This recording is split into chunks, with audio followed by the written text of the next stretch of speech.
Imagine this for a second. You've been watching The Lion King ever since you were a kid, and to you, everything always seems so clear. Simba is the hero, Scar is the villain, and the hyenas? Just a bunch of dumb sidekicks. Good for nothing but creepy laughs and betrayal. But what if I told you that picture isn't complete? What if there's another side to the story? A hidden truth most viewers completely missed? Wait a minute. What if the hyenas weren't the real villains at all, but the misunderstood heroes? Sounds crazy, right? Maybe even impossible. But once you start paying attention to the little details, the moments that fly by so quickly, you begin to see the movie in a completely different way. Suddenly, the hyenas stop looking like evil monsters and start looking like victims of a much bigger trap. They weren't plotting chaos for fun, they were just trying to survive. Today, we're opening a file that very few people dare to touch. The hidden clues that prove the hyenas weren't the villains of The Lion King, but its true, forgotten heroes. And I promise you, once you hear this, you'll never look at the movie the same way again. But be careful,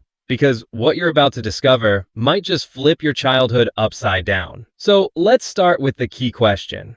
Why did we always see the hyenas as enemies? The answer is simple.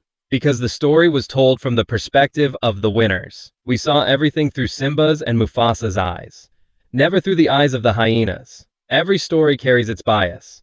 Whoever tells it makes themselves the hero. So, could it be that we only ever saw half the truth?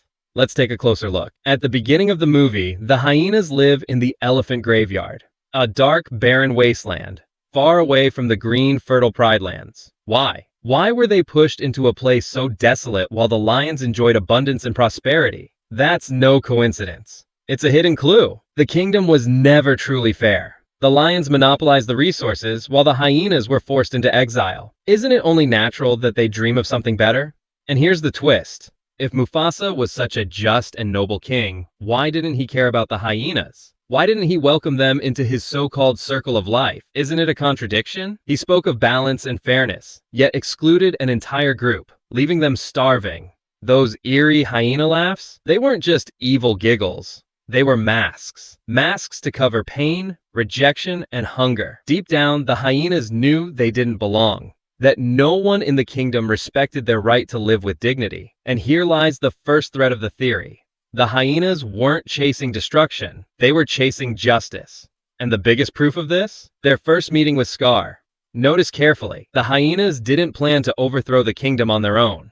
They were desperate, hungry, hopeless, and then Scar appeared. He made them a promise. Stick with me, and you'll never go hungry again. Those words weren't just empty talk. They struck straight at their hearts. The hyenas didn't follow Scar out of loyalty to evil. They followed him because survival gave them no other choice. And here's the real question. If you were starving, outcast, and someone promised you food and equality, wouldn't you follow them too? Can we really blame the hyenas for doing what they did? And notice this. Throughout the film, the hyenas are never shown committing pure evil on their own. Yes, they helped Scar, but whose plan was it? Who killed Mufasa? It was Scar. The hyenas were pawns in his game, trapped by desperation, not ambition. Which begs another question. If they were victims, then who stood to gain by painting them as monsters? Let's revisit the famous elephant graveyard scene, when Simba and Nala sneak in. The hyenas don't attack out of personal hatred. They react because Simba and Nala trespassed on their land. Now imagine the reverse. If strangers wandered into the Pride Lands, what would Simba do? He'd attack, no doubt. So why is it called defense when lions do it, but evil when hyenas do the same? That scene exposes something huge. The kingdom was divided. Rich land for the lions, barren wastelands for the hyenas. The moment anyone crossed those invisible lines, it sparked conflict. And those lines weren't fair from the start. And here's another clue. When Scar finally takes over, the very first thing he does is invite the hyenas into the Pride Lands. Now, the film shows this moment as the beginning of doom, but from the hyenas' perspective, this was a dream come true. Equality, food, and finally a place among the other animals. Yet the movie never shows us their joy, only the kingdom's collapse. Was that really because of the hyenas? Or because the story was told from one side only? And think about this. If the hyenas were truly evil, wouldn't they have betrayed Scar earlier? But no, they stuck with him until the very end. Why? Because they had nowhere else to go. They were caught between the lion's rejection and Scar's manipulation. Evil wasn't their choice. It was forced upon them. With every detail, the truth becomes clearer. The hyenas weren't villains. They were outcasts. Pawns in a war between lions. Victims of a story that never gave them a voice. Which leaves us with the final chilling question. If the hyenas weren't the real villains, then who was? When we look closer at the details of The Lion King, something surprising happens. The hyenas don't come across as purely evil the way we were told. They're far more complicated than that. Take one of the most iconic moments, the scene where Scar takes the throne after Mufasa's death. Everyone remembers the famous song Be Prepared. At first glance, it feels like a dark conspiracy. But if you really analyze the lyrics and the expressions on the hyenas' faces, a different story starts to emerge. The hyenas aren't singing like bloodthirsty villains eager for chaos. They're singing like creatures who, for the first time, see a glimpse of hope. Scar's words about feasts, food, and a happy ending sound like magic to them. They weren't plotting out of hatred for Mufasa or Simba. They were driven by hunger. What they wanted was simple: a seat at the table, side by side with the lions. But the film twists this dream into a cartoonish display of evil, keeping viewers convinced that the hyenas were born criminals. And yet, there's not a single moment in the movie that proves they enjoyed destruction for its own sake. Every choice they made was tied to survival. Look at the final act, when Simba returns. As the great battle erupts, the hyenas are in the background, fighting only because their fate is bound to Scar's. But when Scar betrays them, when he throws them under the bus, they waste no time turning against him. Why? Because in that instant, they realize they were never partners, only pawns. That moment alone shows that their loyalty was never blind. It was conditional, tied to the justice they had been promised. And there's another detail, often overlooked. When Scar talks about Mufasa in front of the hyenas, they never express personal hatred. They don't say, "We hate the king." Instead, they mock his authority, because to them, Mufasa wasn't just a lion. He was the symbol of a system that had cast them out. Their fight wasn't with lions as individuals, but with the order that excluded them. Think about it. What if The Lion King isn't really a story about good versus evil, but a story about class struggle? Where the hyenas represent the forgotten poor, denied their fair share? This new perspective opens the door to an entirely different scenario. Imagine this. What if the hyenas never followed Scar? What if they chose to rise up in their own way? Picture the Pride Lands, lush, green, overflowing with life, while the hyenas waste away in the elephant graveyard. Their laughter, once a mask, now becomes a cry for help. One night, Shenzi, Banzai, and Ed gather the clan. Voices rise. How much longer will we rot here? How much longer will we live on scraps while the lions preach about the circle of life, as if we aren't part of it?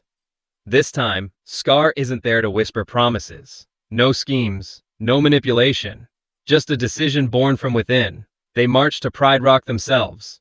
Imagine the scene. Mufasa, standing tall on the great rock, with lions bracing for battle, as the hyenas step forward in fear, but also determination. Shenzi raises her voice. "We don't want to fight. We just want to live. Our children are starving. We are part of this land too. Why do you cast us out?"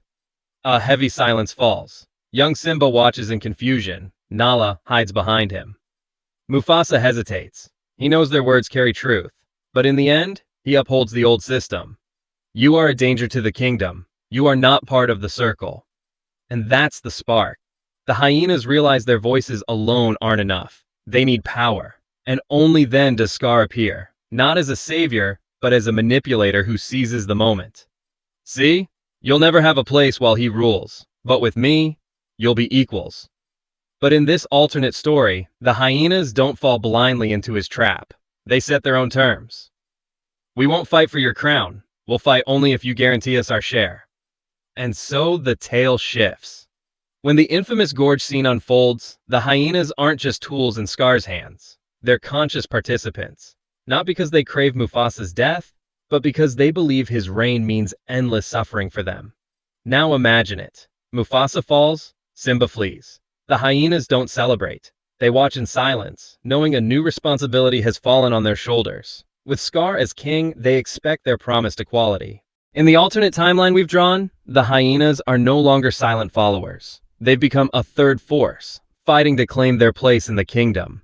And this is where the real conflict begins, where hidden truths and clashing interests finally erupt. When Simba returns from exile to confront Scar, the scene we all know replays itself. But this time, the hyenas aren't just background villains, laughing and biting on command. They're active players, calculating every move. At first, they stand by Scar, not out of loyalty, but because his sudden fall could drag them down too. Yet among their ranks, whispers rise. He promised us justice. Where is it? He promised us food. Where is it? The struggle now isn't just lions versus hyenas. It's hyenas versus themselves. Some are ready to turn on Scar immediately, convinced he betrayed them. Others argue they should wait, watching to see which side will emerge stronger. For the first time, we see them not as a single pack, but as a fractured community torn apart by doubt. Then, in the heat of battle, Scar cries out in desperation, "It was the hyenas! They're the ones behind all of this!"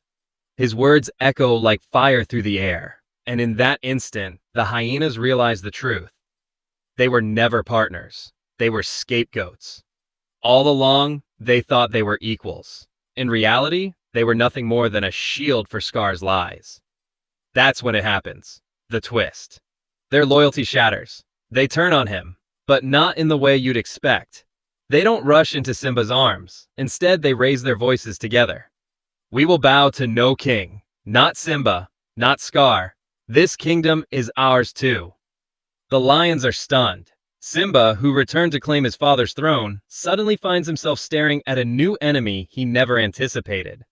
The battle is no longer two-sided. It's chaos. Lions, Scar, and the hyenas. An army fueled by anger and betrayal. The fire spreads across Pride Rock, casting everything in flames. In one explosive moment, truth collides with vengeance. Simba faces Scar. The hyenas wrestle with their betrayal. The lions fight to protect their home. Fear, rage, hope, revenge, it all happens at once. And then, at the heart of the storm, Shenzi, the hyena leader, raises her voice above the chaos. "You talk about the circle of life, but we were never part of it. Today, we enter it, or we break it forever." Those words cut through the fire like a blade. The lions falter. Simba remembers his father's lessons about balance, and suddenly understands. The kingdom will never know peace as long as the hyenas remain outcasts. Yet how can he embrace them now, after so much blood has been spilled?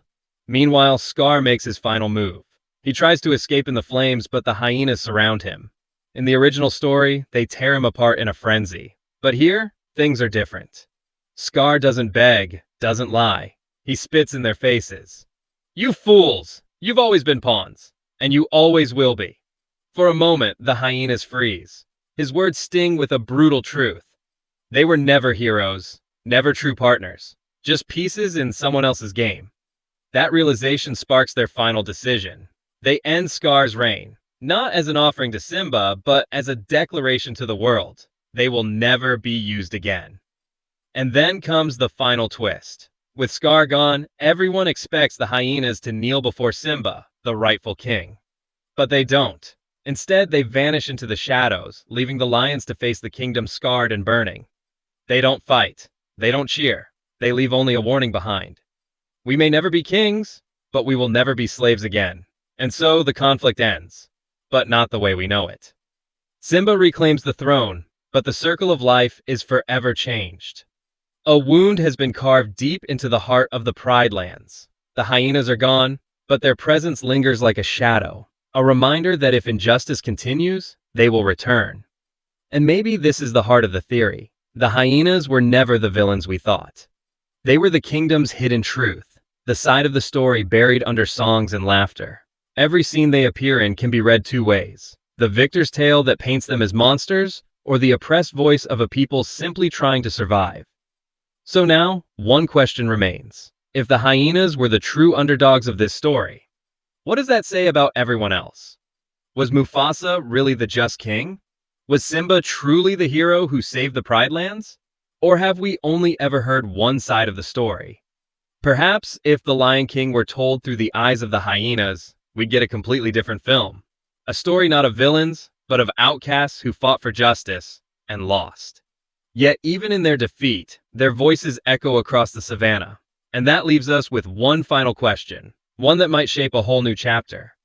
What if the hyenas returned one day, not as shadows, but as the true heroes of the kingdom?